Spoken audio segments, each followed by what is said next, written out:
Bazen behin, Elena detutako neska bat Ameriketan bizi zena. Asko pentsatu eta gero Euskal Herrira etortzea erabaki zuen karrera bat egitera.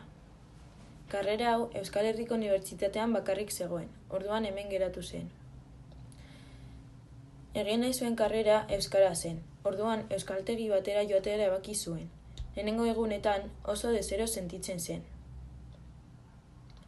Asko praktikatu eta gero, 2 hilabete geroago, euskaraz mintzatzea asko gustatzen zitzaion.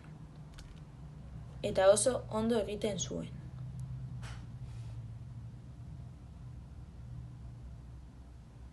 Konturatu zen, euskara bakarrik ez zela hizkuntza bat, pertsonak lotzen zituela, lagunik ikaragarri onak egin zituela, oso pozik sentitzen zela, eta hemen bizitzera geratu nahi zuen.